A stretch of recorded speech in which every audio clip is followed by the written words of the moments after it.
Hello साथियों, नमस्कार। Welcome to Divine. चतुर्थ श्रेणी भर्ती परीक्षा की तैयारी कर रहे सभी विद्यार्थियों का स्वागत है आपके अपने प्लेटफॉर्म दिवाइन आरएस अकेडमी पर। और बात करेंगे अपने अति महत्वपूर्ण प्रश्नों को लेकर के। देखिए, जो क्वेश्चन मैं यहाँ पे आपके लिए लेके आ रहा हूँ वो प्रश्न 2 से 3 बार हर एग्जाम के अंदर पूछे गए क्वेश्चन है। ठीक है, फिर आप लास्ट में कमेंट करेंगे कि जो है वो इम्पोर्टेंट क्वेश्चन बता दीजिए या फिर जो है वो इम्पोर्टेंट क्वेश्चन लेके आइए। तो देखिए, इनसे ज़्यादा इम्पोर्टेंट कुछ भी नहीं है। ठीक है, अगर आपकी तैयारी एक बेहतरीन लेवल की है, ठीक है, फिर तो अच्छी बात है। लेकिन अगर आपकी तैयारी में कहीं ना कहीं अगर साथियों कमजोरी है तो आपको जो है वो डेली शाम को आपको जीके की जो क्लास है वो जरूर अटेंड करनी है। चलिए अपने शुरुआत करते हैं फर्स्ट क्वेश्चन के साथ में।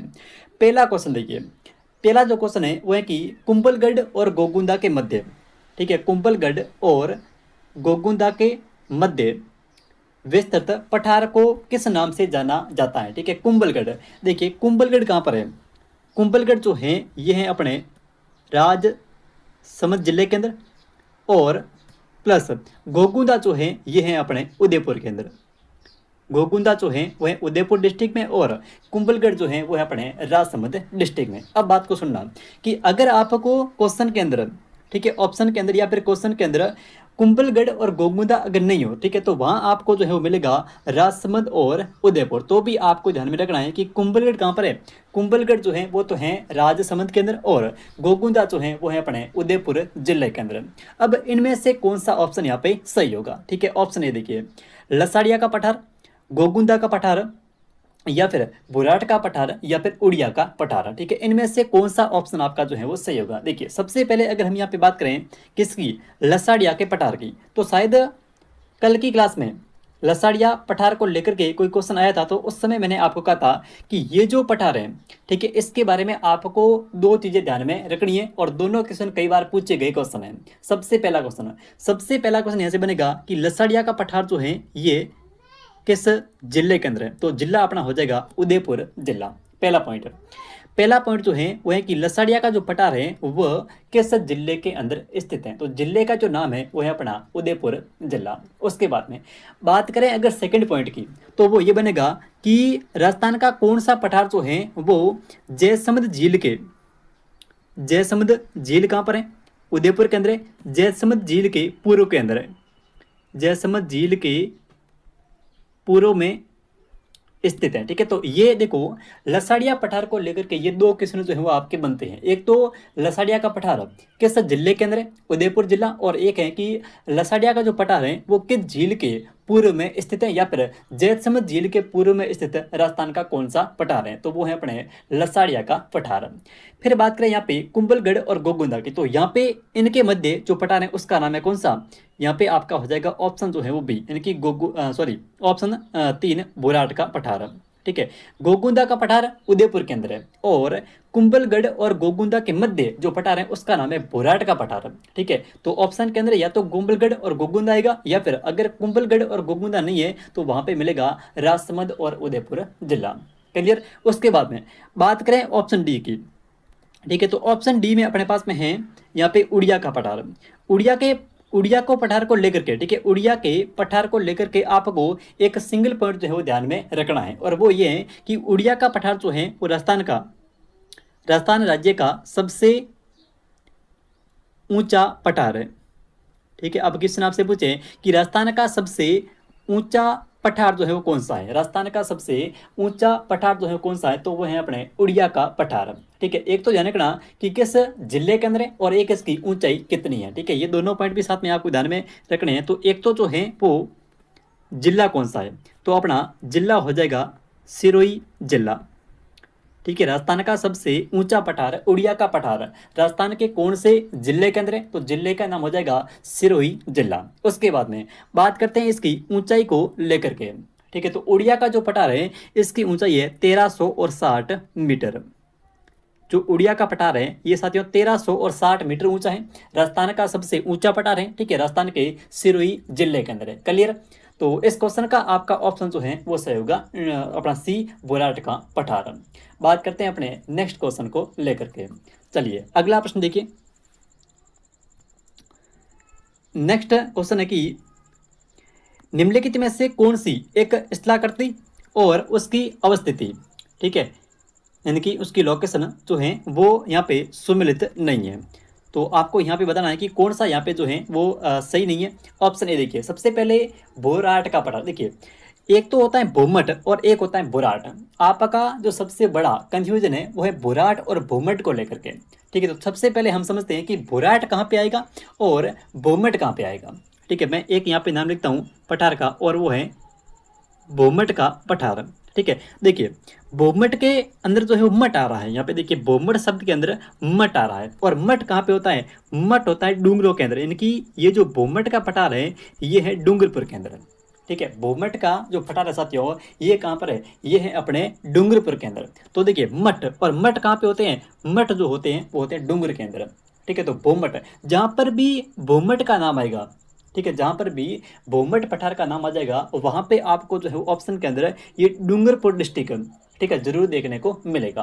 तो वो मठ, और मठ कहाँ पे होते हैं? मठ होते हैं डूंगर में, ठीक है। तो भूमट जहाँ पर भी आएगा वहाँ पे आपको ऑप्शन के अंदर डूंगरपुर जिला जो है वो जरूर देखने को मिलेगा। तो ये ध्यान है, सिर्फ मठ, और मठ कहाँ पे होते हैं? डूंगरों के अंदर होते हैं। अब बात करते हैं यहाँ पे बुराट के पठार की, ठीक है। तो ऑप्शन ए बिल्कुल सही है कि बुराट का पठार जो है वो कुंभलगढ़ और गोगुंदा के मध्य है। अगर यहाँ पे कुंभलगढ़ और गोगुंदा नहीं होता, ठीक है, तो जो कुंभलगढ़ है इसकी जगह राजसमंद आ जाता, और अपने गोगुंदा की जगह जो है वो आ जाता उदयपुर, तो भी आपका यहाँ पे सही होता, ठीक है। ये अगर स्थान ना दे करके, ये दोनों स्थान जो हैं वो ना दे करके अगर इसकी जगह जिले आते तो भी कुंभलगढ़ की जगह आता राजसमंद और गोगुंदा की जगह आता उदयपुर जिला, ठीक है। तो ऑप्शन ए तो आपका सही है। ऑप्शन बी, बाकर पूर्वी सिरोही, ठीक है। पूर्वी सिरोही के अंदर जो पहाड़ियाँ होती हैं, पूर्वी सिरोही की जो पहाड़ियाँ हैं, ठीक है, उनको बोलते हैं स्थानीय भाषा के अंदर बाकर। तो ऑप्शन बी भी यहाँ पे सही है, ठीक है। उसके बाद में ऑप्शन सी देखिए, रामगढ़ पहाड़ी राजसमंद और गिरवा की पहाड़ियाँ उदयपुर। तो शायद गिरवा की पहाड़ियों की हमने कल बात की थी कि उदयपुर के अंदर स्थित जो तस्तरी नुमा पहाड़ियाँ होती हैं, उदयपुर के अंदर स्थित जो तस्तरी नुमा पहाड़ियाँ, उदयपुर में स्थित तस्तरी नुमा पहाड़ियाँ, और उनको बोलते हैं गिरवा की पहाड़ियाँ। तो ऑप्शन डी आपका सही है। लेकिन अगर यहाँ पे ऑप्शन सी की बात करें, ठीक है, रामगढ़ की पहाड़ी, और रामगढ़ की जो पहाड़ी है ये है कहाँ पर? ये है अपने बारां जिले के अंदर, न कि राजसमंद जिले के अंदर। तो इस क्वेश्चन का आपका जो है वो ऑप्शन यहाँ पे सी जो है वो सही नहीं है, क्योंकि रामगढ़ पहाड़ी का समझ जो है वो बारां जिले से, न कि राजसमंद जिले से। अब देखिए, अगर रामगढ़ पहाड़ी दे दें और जिला नहीं दे, ठीक है, अगर रामगढ़ पहाड़ी देकर के साथियों आपको जो है वो जिला ना देकर के कोई अगर भौतिक प्रदेश दे दे, तो ध्यान में रहे कि ये जो रामगढ़ की पहाड़ियाँ हैं ये है कहाँ पर? अपने हाड़ौती के पठार का हिस्सा है, ठीक है, हाड़ौती का पठार। अब हाड़ौती का पठार का हिस्सा क्यों? क्योंकि हाड़ौती के पठार में 4 जिले आते हैं मुख्य रूप से, उसके अंदर आपके कोटा, बूंदी, बारां और झालावाड़। इस प्रकार से अगर आपको 12 जिला न देकर के अगर भौतिक प्रदेश दे दें, तो ध्यान में रहे कि ये जो रामगढ़ की पहाड़ी है ये अपने हाड़ौती के पठार का या फिर दक्षिणी पूर्वी पठार का हिस्सा है। क्लियर? नेक्स्ट क्वेश्चन की बात करते हैं, और देखिए अपना अगला क्वेश्चन। अगला है कि समुद्र तल से घोसी की पहाड़ी अनुमानित ऊंचाई कितनी है? ये एक नया क्वेश्चन है। घोसी की पहाड़ी, हालांकि पूछा भी गया है क्वेश्चन, तो घोसी की अगर पहाड़ी की बात करें तो इसकी जो हाइट है वो है यहाँ पे 740 मीटर, ठीक है। तो इस क्वेश्चन का आपका ऑप्शन जो है वो सही होगा डी, यहाँ पे 740 मीटर। और ये हरियाणा और झुंझुनू जो जिला है, ठीक है, हरियाणा और झुंझुनू जिले की सीमा पर स्थित है, ठीक है, सीमा पर स्थित ये एक पहाड़ी है, दोसी की पहाड़ी। एक तो दोसी की पहाड़ी की हाइट कितनी है? 740 मीटर, और एक ये हरियाणा और झुंझुनू के जो है वो सीमा उसके ऊपर स्थित है। अब देखिए, इस पहाड़ी को क्यों पूछा गया है? क्योंकि इसका एक हिस्टोरिकल बैकग्राउंड है, ठीक है। क्योंकि इस पहाड़ी का जो वर्णन है वो हमें महाभारत और पुराण के अंदर मिलता है, ठीक है। इस पहाड़ी का जो वर्णन है साथियों, दोसी की पहाड़ी का, वो हमें महाभारत और पुराण के अंदर मिलता है, ठीक है। इसलिए इस क्वेश्चन को जो है पूछा गया क्वेश्चन है ये, इसलिए ही इस क्वेश्चन को पूछा है। तो दोसी की पहाड़ी, इसकी जो अनुमानित ऊंचाई है वो है 740 मीटर, और ये हरियाणा और झुंझुनू के है वो सीमा के ऊपर, बाउंड्री के ऊपर है। नेक्स्ट क्वेश्चन देखिए, अगला प्रश्न, निम्न में से अरावली पर्वत श्रृंखला की सबसे ऊंची चोटी कौन सी है। अब ये नहीं कह रहा है कि अरावली पर्वत श्रृंखला की सबसे ऊंची चोटी कौन सी है, ठीक है, क्वेश्चन को समझिए। क्वेश्चन आपसे ये नहीं पूछ रहा है कि अरावली पर्वतमाला की सबसे ऊंची चोटी कौन सी है, क्वेश्चन ये कह रहा है कि निम्न में से कौन सी है, यानी कि ये जो 4 दी गई है, ठीक है, इनमें से कौन सी जो है वो अरावली की सबसे ऊंची चोटी है। अगर मैं बात करूं अरावली की चोटियों की, ठीक है, तो 4 चोटी में आपको बता देता हूँ, वो सबसे ज़्यादा महत्वपूर्ण है और जो बार बार पूछी भी गई है, ठीक है। नंबर 1 पे बात करें तो अपनी आ जाएगी गुरु शिखर, ठीक है, और ये तो क्वेश्चन आता ही आता है, गुरु शिखर, ठीक है। गुरु शिखर की जो ऊंचाई है वह है 1722 मीटर। गुरु शिखर की जो ऊंचाई है वह है 1722 मीटर, और अपना राजस्थान का सिरोही जिले के अंदर है। और ये जो है वो अरावली की सबसे ऊंची चोटी है। हाइट कितनी है 1722। अगर 1722 की जगह ऑप्शन के अंदर अगर 1722 नहीं है और उसकी जगह अगर 1727 है, ठीक है, तो भी आपका जो आंसर है वो वहाँ पे सही माना जाएगा 1727, क्योंकि 5 मीटर जो है वो भगवान दत्तात्रेय का मंदिर है, और जो चोटी की जो रियल हाइट है वह 1722 मीटर है। नेक्स्ट में देखिए दूसरी जो सबसे ऊंची चोटी है वो है अपनी शेर, ठीक है। और यहाँ पे आपको हाइट और जिला जो है वो दोनों याद करने हैं, क्योंकि एक बार किसी ने ऐसे आया था कि अरावली पर्वतमाला की दूसरी सबसे ऊंची चोटी कौन सी है, ठीक है, अरावली पर्वतमाला की दूसरी सबसे ऊंची चोटी कौन सी है। वहां पे ऑप्शन के अंदर गुरु शिखर भी था, और वहां पे ऑप्शन के अंदर शेर था, अचलगढ़ था और दिलवाड़ा था, क्योंकि पूछा ये था कि अरावली की दूसरी सबसे ऊंची चोटी कौन सी है, ना कि पहले, ठीक है। तो बहुत सारे विद्यार्थी वहाँ पे जो है गुरु शिखर करके आए थे, लेकिन क्वेश्चन को जो है वो ध्यान से नहीं पढ़ा था, क्योंकि वहाँ पे जो क्वेश्चन है वो ये कह रहा था कि दूसरी सबसे ऊंची चोटी कौन सी है। उन्होंने बस सिर्फ सबसे ऊंची चोटी देखा और ऑप्शन जो है वो ए गुरु शिखर कर दिया, लेकिन वहाँ पे ऑप्शन गुरु शिखर नहीं था, क्योंकि अरावली की दूसरी ऊंची पूछा था न कि पहली ऊंची चोटी। तो शेर की बात करें तो इसकी जो हाइट है वो है 1597 मीटर, और डिस्ट्रिक्ट आपका वही रहेगा सिरोही जिला।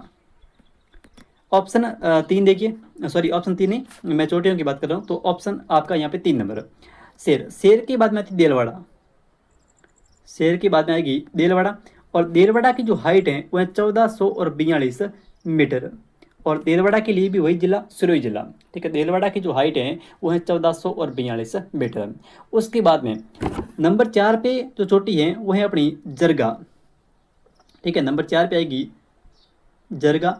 जरगा की जो हाइट है वह 1431 मीटर, लेकिन ये सिरोही के अंदर ना होकर के ये उदयपुर जिले के अंदर ही आपको ध्यान में रखना है, ठीक है। जरगा जो पर्वत चोटी है इसकी जो ऊंचाई है वह 1431 मीटर, राजस्थान का उदयपुर जिला, ठीक है। नंबर 5 पे अगर बात करें तो नंबर 5 पे आपकी आ जाएगी अचलगढ़, ठीक है, अचलगढ़, और अचलगढ़ की जो हाइट है वो है 1380 मीटर, और ये राजस्थान के सिरोही जिले के अंदर है। अब देखिए ये मैं आपको इसलिए बता रहा हूँ क्योंकि यहाँ से एक तो आता है आरोही और अवरोही वाला क्वेश्चन, या फिर एक सीधा आता है इसकी ऊंचाई को लेकर के, या फिर आता है इसके जिले को लेकर के कि कौन सी जो चोटी है वो कौन से जिले के अंदर अवस्थित है या फिर स्थित है, ठीक है। तो सबसे पहले गुरु शिखर 1722 सिरोही, शेर 1597 सिरोही, देलवाड़ा 1442 सिरोही, और जरगा 1431 उदयपुर, और अचलगढ़ जो है वो 1380 सिरोही डिस्ट्रिक्ट। अब यहाँ पे बात करते हैं कि ये सबसे ऊंची, तो इनमें से कौन सी सबसे ऊंची है, तो इनको थोड़ा एक बार जो है कट करते हैं, ये आपको याद होने चाहिए, अच्छे से स्टार लगा देना, ठीक है। चलिए अब देखते हैं यहाँ पे कि ये क्वेश्चन क्या कर रहा है, सबसे ऊंची पूछ रहा है, इनमें से सबसे ऊंची कौन सी है, तो कुंभलगढ़ की जो हाइट है वो है 1224 मीटर कुंभलगढ़, और कुंभलगढ़ कहाँ पर है, राजसमंद जिला। कुंभलगढ़ है राजसमंद के अंदर। ऊंचाई कितनी है 1224 मीटर। फिर देखिए उसके बाद में यहाँ पे है जरगा, ठीक है, ये जगरा नहीं है जरगा है। जरगा की जो हाइट अभी हमने बात की 1431 मीटर है, और उदयपुर जिले के अंदर है। फिर अचलगढ़ की जो हाइट है वो है 1380 मीटर, ठीक है, ये अपने सिरोही के अंदर है। उसके बाद में बात करें कमलनाथ की, तो कमलनाथ की जो हाइट है वो है 1001 मीटर, और ये राजस्थान के उदयपुर जिले के अंदर है। अब बताइए कि इनमें से सबसे ऊंची कौन सी हो जाएगी, ठीक है। तो इस क्वेश्चन का आपका ऑप्शन सही होगा कौन सा, ऑप्शन संख्या बी से होगा, जरगा जो है ये सबसे ऊंची चोटी है, और ये उदयपुर डिस्ट्रिक्ट के अंदर है, ठीक है। नेक्स्ट क्वेश्चन देखिए, असंगत युग्म को आपको छांटना है। ठीक है, ये जो चोटियां की क्वेश्चन है, ठीक है, जितनी भी अरावली की चोटियां हैं इनको आपको अच्छे से रट कर जाना है, क्योंकि एक क्वेश्चन आपका 100% अरावली की चोटियों से पूछा जाएगा। ठीक है, या तो किसी चोटी की हाइट पूछी जाएगी, या फिर किसी चोटी का जिला, या फिर जो है वो आरोही और अवरोही वाला जो क्वेश्चन है वो आपसे पूछा जा सकता है। तो इसको देखिए, सबसे पहले ये बात कर रहे हैं असंगत की, कौन सा इनमें से जो है वो सही नहीं है। ऑप्शन ए देखिए, बी लाली। ठीक है, अलवर जिला। तो बिलाली की जो हाइट है,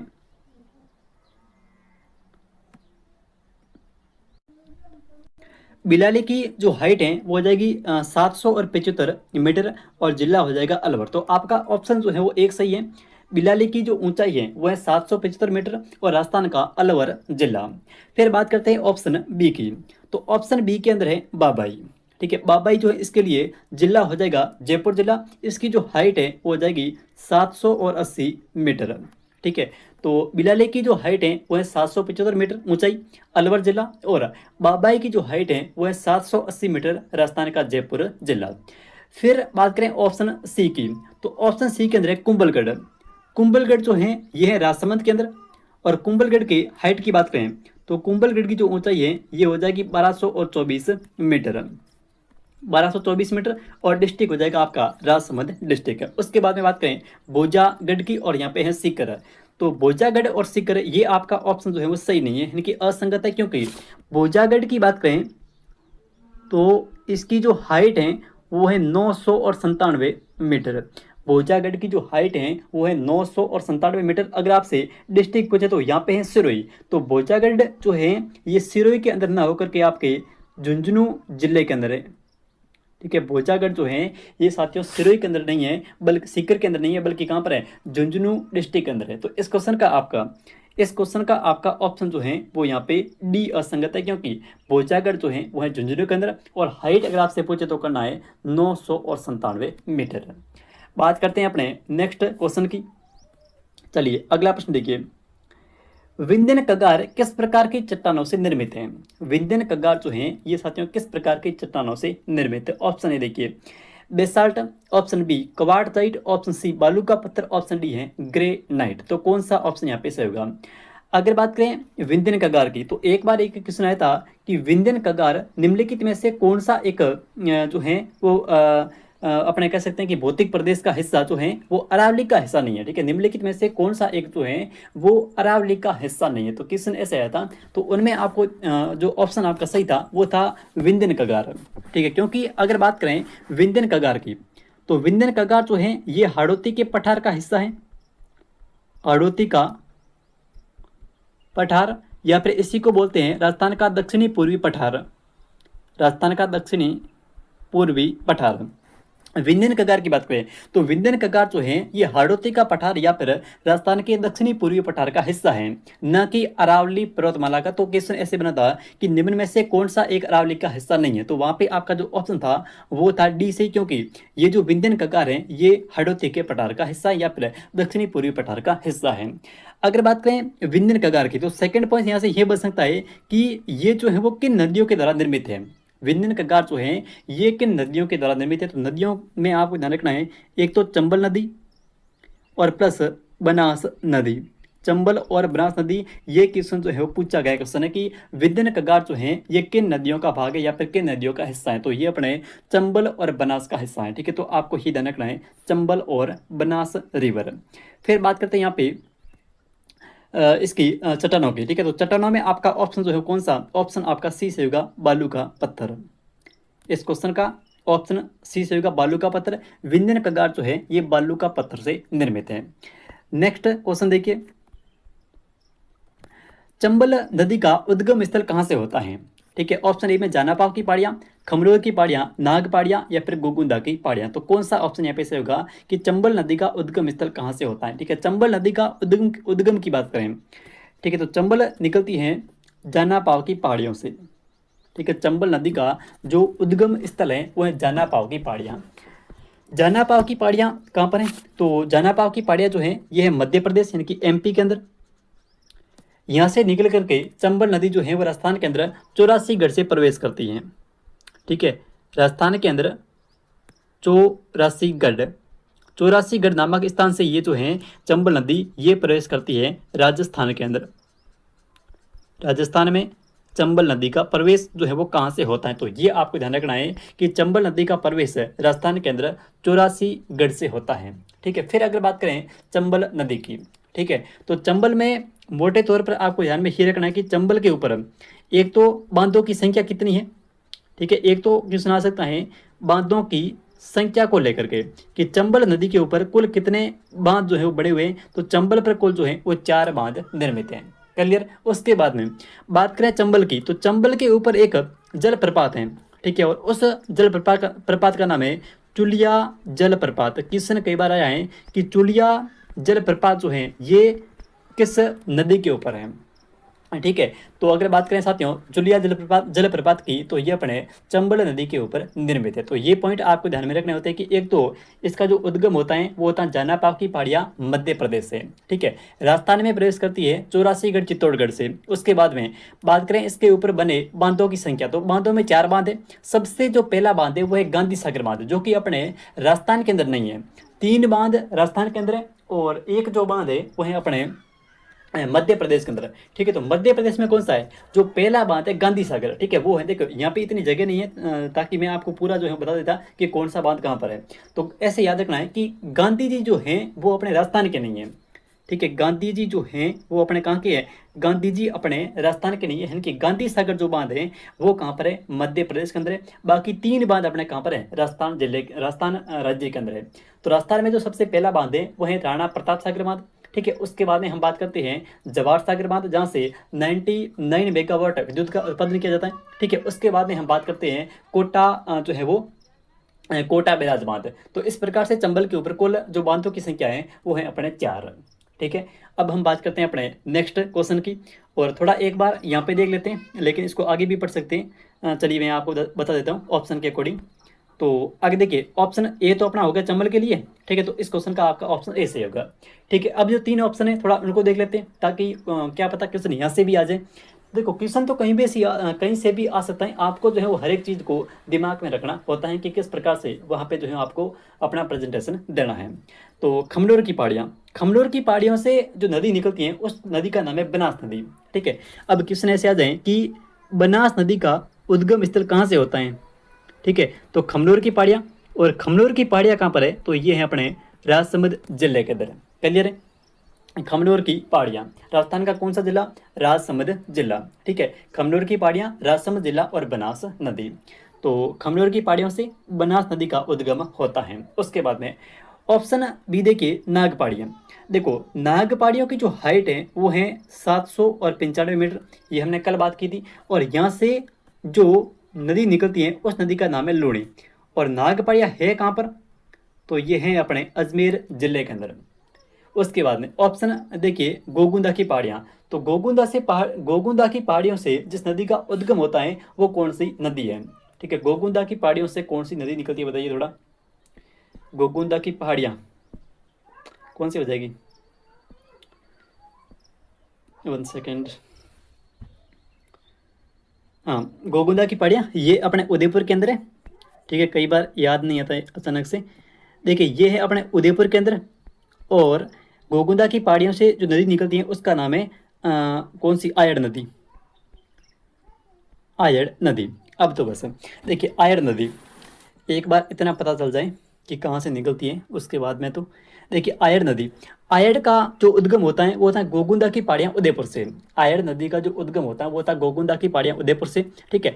और आयड़ जो है वो आगे जाकर के एक झील के अंदर गिरती है, ठीक है, उस झील का नाम है उदय सागर झील, उदय सागर झील, ठीक है। अब जैसे ये देखो आयड़ नदी उद्गम कहाँ से हुआ, गोगुंदा की पहाड़ियाँ उदयपुर से, ठीक है। आयड़ नदी का जो उद्गम हुआ वो हुआ गोगुंदा की पहाड़ियाँ उदयपुर से, ठीक है।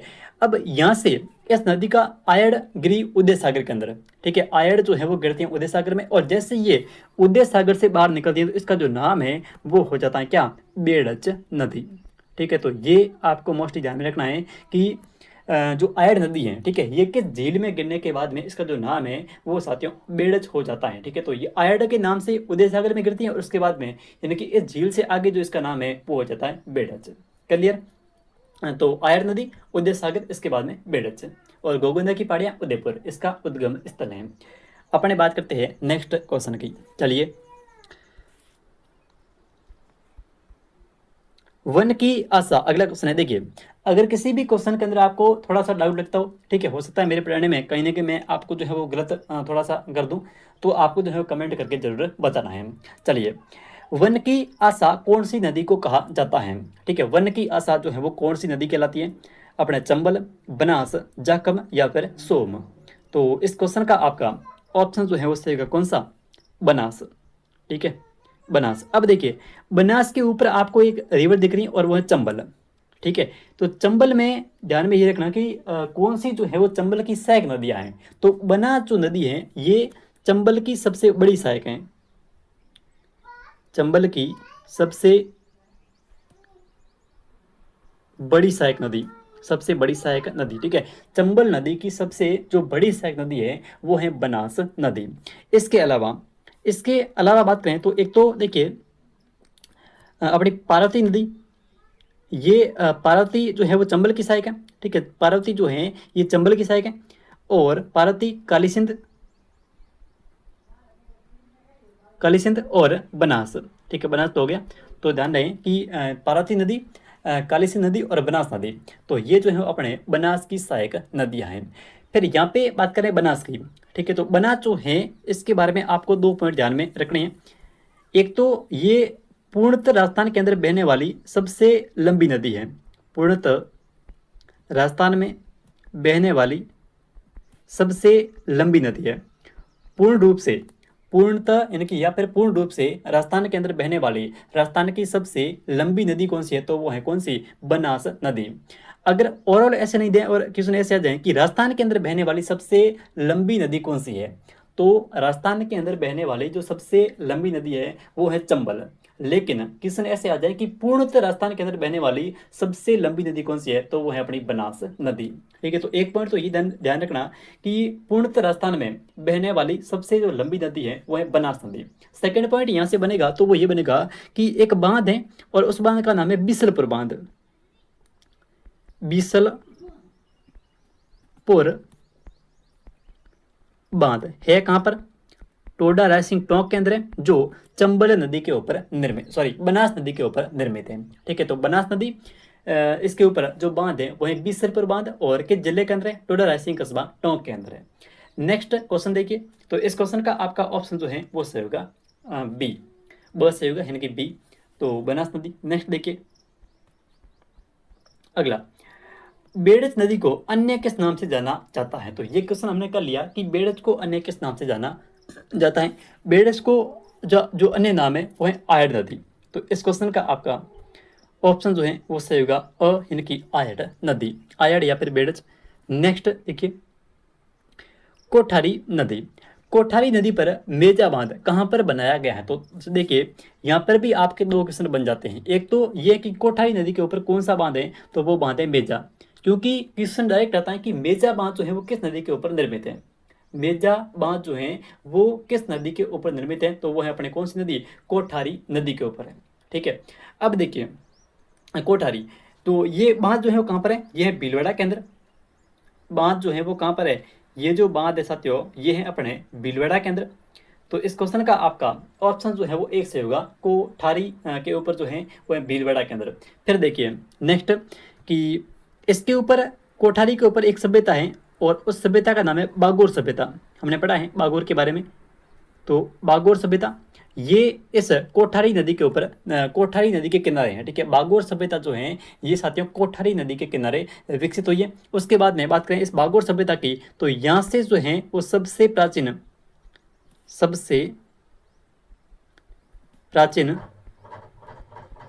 पशुपालन, ठीक है, सबसे प्राचीन जो है वो पशुपालन के अवशेष या फिर पशुपालन के साक्ष्य जो हैं वो यहाँ से प्राप्त हुए हैं। हाँ, तो एक तो इसके ऊपर मेजा बांध है, ठीक है, कोठारी नदी के ऊपर भीलवाड़ा के अंदर, और एक जो है वो यहाँ पर है बागोर सभ्यता जो विकसित हुई है वो ये कोठारी नदी के किनारे, और यहाँ पर बागोर के अंदर जो है वो सबसे प्राचीनतम पशुपालन के अवशेष प्राप्त हुए हैं। अब बात करते हैं अपने नेक्स्ट क्वेश्चन की। चलिए अगला क्वेश्चन देखिए, कोठारी नदी जो है वो किस स्थान के ऊपर बनास में मिलती है, ठीक है। तो कोठारी जो है ये मिलती है भीलवाड़ा के अंदर, बिगोद भीलवाड़ा। तो आपका ऑप्शन जो है वो सही होगा बी, यहाँ पे बिगोद भीलवाड़ा। नेक्स्ट क्वेश्चन देखिए, खारी नदी का उद्गम स्थल कहाँ से है, या फिर खारी नदी जो है वो कहाँ से निकलती है। तो देखिए खारी और खारी से हो जाएगा बिजराल, यहाँ पे बिजराल या फिर बिजराल, बिजराल, बिजराल की पहाड़ियाँ। और बिजराल की पहाड़ियाँ कहाँ पर है, राजसमंद के अंदर। आपको ध्यान में ऐसे रखना है कि बिजराल से हो जाएगा बीज, बिजराल यानी कि बीज, और बीज कैसे हैं, बीज जो हैं वो हैं खारे हैं, ठीक है। बीज जो हैं वो खारे हैं। तो इस प्रकार से आपको याद रह जाएगा कि बिजराल की पहाड़ियों से जो है वो खारी नदी का उद्गम होता है। तो इस क्वेश्चन का आपका ऑप्शन जो है वो सही होगा 1 नंबर, यानी कि राजसमंद से बिजराल गांव से या फिर बिजराल की पहाड़ियों से। नेक्स्ट, देवली टोंक नामक स्थान पर बनास में कौन सी नदी मिलती है, ठीक है। देवली टोंक यहाँ पे है, बबास नहीं है, यहाँ पे बनास है, ठीक है। बनास में कौन सी यहाँ पे नरद नहीं है, यहाँ पे नदी है, ठीक है। बनास में कौन सी नदी मिलती है, कोठारी, खारी, पार्वती या फिर मैनाल। यहाँ पे मैनी है, यहाँ पे मैनाल है।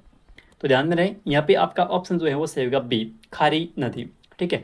खारी जो नदी है ये देवली टोंक के अंदर, देवली स्थान का नाम है, देवली टोंक के अंदर, देवली टोंक नामक स्थान पर बनास नदी के अंदर मिलती है। कौन सी, खारी नदी। और खारी का उद्गम, खारी का उद्गम कहाँ से होता है, खारी का उद्गम होता है राजसमंद के अंदर बिजराल की पहाड़ियों से। याद कैसे रखोगे कि बीज जो है वो खारे हैं, इस प्रकार से आपको जो है वो याद रह जाएगा।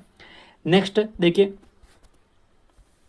अगला प्रश्न देखिए, जयपुर की बेहराट की पहाड़ियाँ कौन सी नदी निकलती है, ठीक है। जयपुर की बेहराट की पहाड़ियों से कौन सी नदी निकलती है। देखिए बेहराट की अगर पहाड़ियों की बात करें तो ये जयपुर के अंदर है, ठीक है। और बेहराट की जो पहाड़ी है इसकी हाइट कितनी है, तो इसकी जो अगर हाइट की बात करें तो वो है 704 मीटर। और ये क्वेश्चन कई बार आया गया है कि बेहराट की जो पहाड़ियाँ हैं उसकी ऊंचाई कितनी है, तो 704 मीटर है। फिर बात करें यहाँ पे कि नदी की, तो नदी हो जाएगी कौन सी, बाणगंगा नदी। बाणगंगा नदी को और के नामों से जाना जाता है। तो एक तो इसको बोलते हैं बाणगंगा को रुंडित नदी, बाणगंगा को रुंडित नदी कहते हैं। बाणगंगा को जो है वो साथियों ताला नदी कहते हैं, ताला। और बाणगंगा को ही अर्जुन की गंगा कहते हैं, अर्जुन की गंगा, ठीक है। तो ये है वो जयपुर की बेहराट की पहाड़ियाँ जयपुर से निकलती हैं, रुंडी नदी, ताला नदी और अर्जुन की गंगा। एक इसके ऊपर बांध है और उस बांध का नाम है रामगढ़ बांध, रामगढ़ बांध, ठीक है। तो ये जो रामगढ़ बांध है ये अपने बाणगंगा नदी के ऊपर है। इस ना ऐसे कई बार पूछा गया है कि कौन सी नदी, ठीक है, कौन सी नदी को रुंडित नदी के नाम से जाना जाता है, ठीक है। तो रुंडित कह दो, ताला कह दो या फिर अर्जुन की गंगा कह दो, एक ही बात है। और ये कहते हैं अपने बाणगंगा नदी को। तो इस क्वेश्चन का आपका ऑप्शन जो है वो अ सही होगा, बाणगंगा। नेक्स्ट देखिए, राजस्थान में भारत की सबसे बड़ी खारे पानी की झील कौन सी है। राजस्थान के अंदर भारत की सबसे बड़ी जो है वो खारे पानी की झील कौन सी है, डीडवाना, पचपदरा, सांबर या फिर इनमें से कोई नहीं। तो यहाँ पे आपका ऑप्शन जो है वो सही होगा सी, यानी कि सांबर। बात करें सांबर की, तो सांबर जो है वो राजस्थान के अंदर सबसे बड़े खारे पानी की झील है, कौन सी, सांबर। और सांबर कहाँ पर है, सांबर जो है वो है अपने जयपुर के अंदर, सांबर जो है ये है जयपुर के अंदर, जयपुर। अब ध्यान में यहाँ से ये रखना है कि कौन सी नदियाँ जो हैं वो इस सांबर झील के अंदर गिरती हैं, ठीक है। कौन सी ऐसी नदियाँ हैं जो अपने इस सांबर झील के अंदर गिरती हैं। तो नदियों के बारे में आपको थोड़ा पता होना चाहिए कि कौन सी नदियाँ सांबर में गिरती हैं, क्योंकि क्वेश्चन ऐसे आता है कि कौन सी इनमें से कौन सी नदी जो है वो सांबर के अंदर नहीं गिरती है। तो सांबर में एक तो ध्यान रखें खारी, खंडेला, खारी खंडेला, मेंथा और रूपनगढ़, रूपनगढ़, ठीक है। ये जो 4 नदियां हैं ये अपने सांबर झील के अंदर गिरती हैं, ठीक है। कौन कौन सी, एक तो खारी, एक खंडेला, एक मेंथा और एक रूपनगढ़। क्वेश्चन ऐसे कई बार आता है कि निम्न में से कौन सी एक ऐसी नदी है जो सांबर झील में नहीं गिरती है, ठीक है। तो 3 ऑप्शन तो ये होंगे और एक कोई है वो और होगा। तो आपको ये चारों नाम जो है अच्छे से ध्यान होने चाहिए, खारी, खंडेला, मेंथा और रूपनगढ़, ठीक है। फिर बात करते हैं यहाँ पे अपने तो सबसे बड़ी झील हो जाएगी सांबर, ऑप्शन सही होगा सी। नेक्स्ट क्वेश्चन देखिए, पुष्कर झील के अंदर सफाई का कार्य किस देश से हो रहा है? बताइए कौन सा ऑप्शन सही होगा। पुष्कर झील के अंदर सफाई का जो कार्य है ये किस देश के सहयोग से हो रहा है? कनाडा, जापान, ब्रिटेन या फिर रूस। तो इस क्वेश्चन का आपका ऑप्शन जो है वो अ से होगा, कनाडा के सहयोग से। ठीक है, पुष्कर झील कहाँ पर है? अजमेर के अंदर है, हिंदुओं की सबसे पवित्र झील। और यहाँ पे जो है वो एक तो 52 घाट बने हुए हैं। ठीक है, 52 घाट। आपसे पूछें कि राजस्थान की कौन सी झील के किनारे 52 घाट जो है वो निर्मित हैं, तो यहाँ पर जो है वो 52 घाटों का निर्माण है कहाँ पर? अपने पुष्कर झील के अंदर, अजमेर जिला और जो है वो कनाडा के सहयोग से। नेक्स्ट क्वेश्चन देखिए।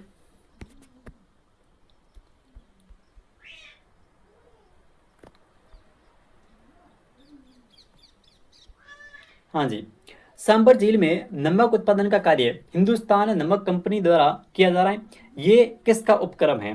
तो सांभर झील के अंदर नमक उत्पादन का जो कार्य है ये हिंदुस्तान नमक कंपनी के द्वारा किया जा रहा है और ये एक केंद्र सरकार का उपक्रम है। तो इस क्वेश्चन का आपका ऑप्शन जो है वो अ से होगा, केंद्र सरकार का उपक्रम। नेक्स्ट क्वेश्चन देखिए। सोडियम सल्फेट का कारखाना कहाँ पर है? ऑप्शन ए देखिए, डीडवाना, नागौर, पचपदरा, बाड़मेर, सांबर फुलेरा या फिर लूणकरणसर, बीकानेर। कौन सा ऑप्शन सही होगा? सोडियम सल्फेट का कारखाना कहाँ पर है? बिल्कुल, इस क्वेश्चन का आपका ऑप्शन जो है वो ए से होगा, ये डीडवाना नागौर के अंदर है। ठीक है, स्टार लगा देना, इंपॉर्टेंट है और कई बार पूछा गया क्वेश्चन है। ये सोडियम सल्फेट का जो कारखाना है वह किस झील के ऊपर है? तो ये है किस झील पर है? तो ये अपने हैं डीडवाना नागौर। नेक्स्ट, डिब्बर झील कहाँ पर है? जयसमंद, इसको कहते हैं जयसमंद झील और ये है उदयपुर के अंदर। ठीक है, यहाँ पर क्या है कि एक तो ध्यान रखें, इस झील को टेबर झील के नाम से भी जाना जाता है। ठीक है, जयसमंद झील को। और जयसमंद के बारे में और भी आपको चीज़ें ध्यान में रखनी है कि एक तो ये जो है राजस्थान की सबसे बड़ी कृत्रिम झील है और कैसी है? मीठे पानी वाली झील है।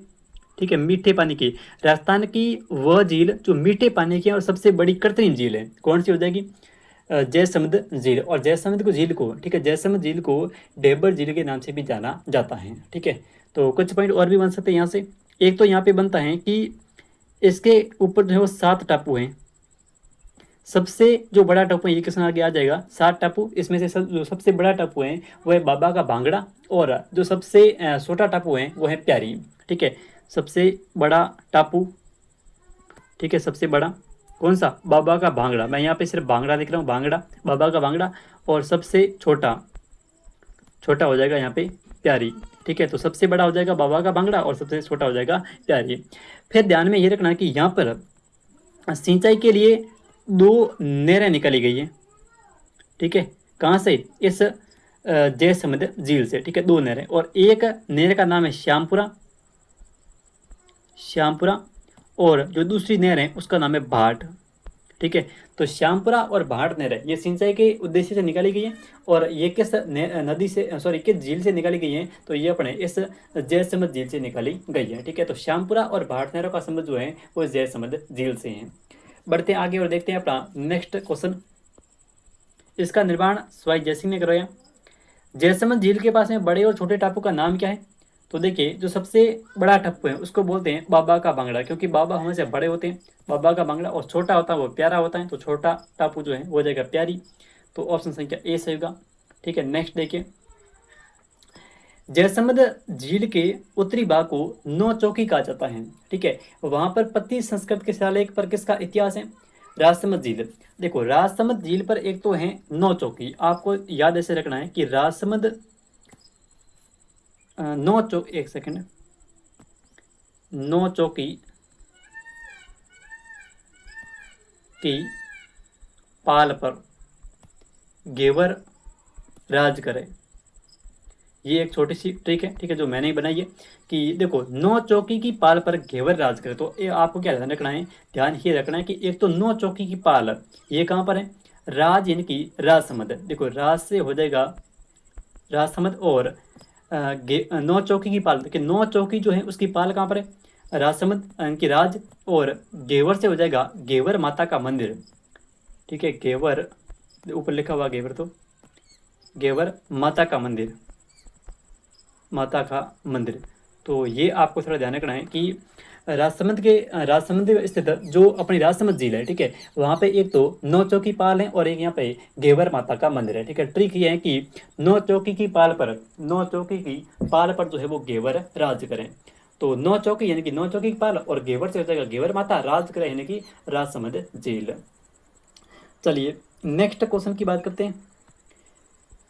पिसोला झील का जो निर्माण है, ठीक है, वो एक बंजारे द्वारा कराया गया। किसके शासनकाल में? राणा लाका 14वीं ईस्वी। तो आपका ऑप्शन जो है वो सही होगा कौन सा? राणा लाका 14वीं शताब्दी। नेक्स्ट देखिए, आना सागर झील कहाँ पर है? आना सागर जो झील है ये है अजमेर के अंदर, ठीक है। तो इस क्वेश्चन का आपका ऑप्शन जो है सही होगा बी, अजमेर। देखिए आना सागर झील, तो आना सागर में आपको एक ट्रिक है और वो थोड़ी ध्यान में रखनी है। ट्रिक क्या है? ट्रिक ये है कि आना सागर झील, ठीक है, आना सागर, तो 12, एक सेकंड, हाँ, 12 आना दौलत, याद क्या रखना है? देखिए 12 से क्या हो जाएगा? 12 से हो जाएगा बारह दरी। इसका निर्माण किसने करवाया? इसका निर्माण करवाया शाहजहां ने। इसका निर्माण जो है वो करवाया शाहजहां ने, और आना से हो जाएगा आना सागर, तो यहाँ पे लिखा हुआ है आना सागर, ये वाला आना सागर हो जाएगा। दौलत से हो जाएगा दौलत बाग, दौलत से हो जाएगा दौलत बाग। दौलत जो बाग है, ठीक है, इसी को बोलते हैं सुभाष उद्यान, इसी का नाम है सुभाष उद्यान। अब ये है क्या समझिए। और इसका निर्माण जो है वो करवाया जहांगीर ने, ठीक है। ये जो सारे पॉइंट हैं वो है आना सागर झील को लेकर के, ठीक है। ठीक है कि 12 आना दौलत, ठीक है, 12 आना दौलत। देखो 12 से क्या हो जाएगा? 12 से हो जाएगा 12 दरी, ठीक है। किसने ऐसे आता है कि निम्नलिखित में से राजस्थान के झील के ऊपर 12 दरी स्थित है, ठीक है। तो 12 दरी कहाँ पर है? आना सागर के ऊपर है। निर्माण किसने करवाया? शाहजहां ने, ठीक है। फिर यहाँ से किसने बनेगा कि आना सागर झील के ऊपर स्थित है दौलत बाग, और दौलत बाग का जो वर्तमान में नाम है वो है सुभाष उद्यान, ठीक है। तो दौलत बाग के दो या फिर सुभाष उद्यान के दो एक ही बात है, ठीक है। तो ये अपने कहाँ पर है? ये है इस आना सागर झील के ऊपर। निर्माण किसने करवाया? तो निर्माण करवाया जहांगीर ने। तो ये 2 पॉइंट इंपॉर्टेंट है जो आपको ध्यान में रखने हैं, ठीक है। एक तो 12 दरी, ठीक है, 12 आना दौलत, तो 12 दरी का निर्माण करवाया शाहजहां ने, और अपने दौलत बाग जिसको कहते हैं सुभाष उद्यान, इसका निर्माण जो है वो करवाया जहांगीर ने। क्लियर? चलिए नेक्स्ट क्वेश्चन देखिए, हिंदुओं की सबसे पवित्र झील कौन सी है? पुष्कर। ऑप्शन संख्या आपका ए से होगा पुष्कर। नेक्स्ट, दौलत बाग या फिर सुभाष उद्यान का निर्माण किसने करा? जहांगीर। ऑप्शन आपका ए से होगा। है कहां पर? आना सागर झील के ऊपर। नेक्स्ट, कपिल मुनि का मेला कार्तिक पूर्णिमा को कहां पे लगे? सांख्य दर्शन के प्रतिपादक। कपिल मुनि जो हैं ये साथियों सांख्य दर्शन के प्रतिपादक हैं, ठीक है। सांख्य ख है यहाँ पे आधा, सांख्य दर्शन के प्रतिपादक, ठीक है। सांख्य दर्शन के प्रतिपादक कौन है? कपिल मुनि। और कपिल मुनि का जो मेला है ये लगता है कोलायत बीकानेर के अंदर। तो इस क्वेश्चन का आपका ऑप्शन जो है वो ए से होगा, कोलायत बीकानेर। नेक्स्ट क्वेश्चन देखिए, ब्रह्मा जी का एकमात्र मंदिर कौन सी झील के पास में? तो ये है पुष्कर के पास में, ठीक है। ऑप्शन आपका ए से होगा यहाँ पे पुष्कर। चलिए नेक्स्ट क्वेश्चन देखिए। अच्छा, तो ये थे आपके कुछ अति महत्वपूर्ण प्रश्न जो बार बार एग्जाम के अंदर पूछे गए क्वेश्चन है। और कल मिलेंगे एक नई क्लास में, तब तक के लिए जय हिंद जय भारत।